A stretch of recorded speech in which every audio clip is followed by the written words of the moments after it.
ভারতের হামলার পর সাথে সাথেই প্রত্যাঘাত করেছে পাকিস্তান। তবে এরপর যে হুমকি দিয়েছে পাকিস্তান, তাতে হাড় হিম হয়ে যাবার কথা ভারতের। পাকিস্তান স্পষ্ট ভাষায় বলেছে, ভারত যে হামলা করেছে তার চেয়েও বড় হামলা ভারতীয় ভূখণ্ডে করা হবে। ভারতের হামলার পর প্রথম মুখ খুলেছেন পাকিস্তানের প্রধানমন্ত্রী শাহবাজ শরীফ। সামাজিক যোগাযোগ মাধ্যম এক্সে দেয়া তাৎক্ষণিক বার্তায় শাহবাজ শরীফ লিখেছেন, পাকিস্তানের 5টি স্থানে কাপুরুষের মতো হামলা চালিয়েছে ধূর্ত শত্রুরা। ভারতের এই যুদ্ধ ঘোষণার পাল্টা জবাব দেওয়ার অধিকার আছে পাকিস্তানের। এরই মধ্যে সেই জবাব দেয়া শুরু করেছে পাক বাহিনী। দেয়া হবে যোগ্য জবাব। পাকিস্তান বাহিনীর পাশে পুরো দেশ আছে বলেও সাফ জানিয়ে দিয়েছেন পাকিস্তানের প্রধানমন্ত্রী।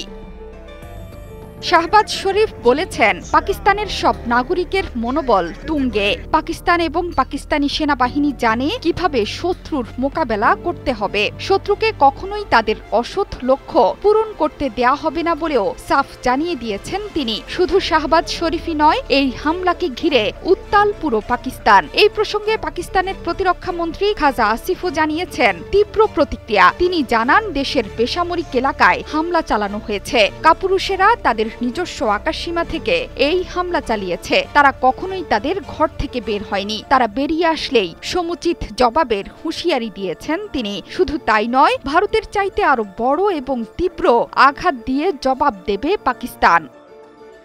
হামলার বদলা নেয়ার প্রক্রিয়া এরই মধ্যে শুরু করে ফেলেছে পাকিস্তান। জানানো হয়েছে, পাকিস্তান তার নির্ধারিত সময় ও স্থানে এই হামলার জবাব দেবে। রাতে পাকিস্তানের কয়েকটি স্থানে ক্ষেপণাস্ত্র হামলা চালায় ভারত। ভারত নিয়ন্ত্রিত কাশ্মীরের পেহেলগামে হামলার ঘটনার পর প্রতিবেশী দেশ দুটোর মধ্যে উত্তেজনার প্রেক্ষাপটে এই হামলার ঘটনা ঘটল। ভারতের সশস্ত্র বাহিনীর এই অভিযানের নাম অপারেশন সিঁদুর। পাকিস্তানের 6 শহর, পাঞ্জাবের শিয়ালকোট, ভাওয়ালপুর ও মুরিদকে এবং পাকিস্তান নিয়ন্ত্রিত আজাদ কাশ্মীরের রাজধানী মুজাফফরবাদ, বাঘ ও কোটালী শহরে একের পর এক আঘাত হানে ভারতের ক্ষেপণাস্ত্র।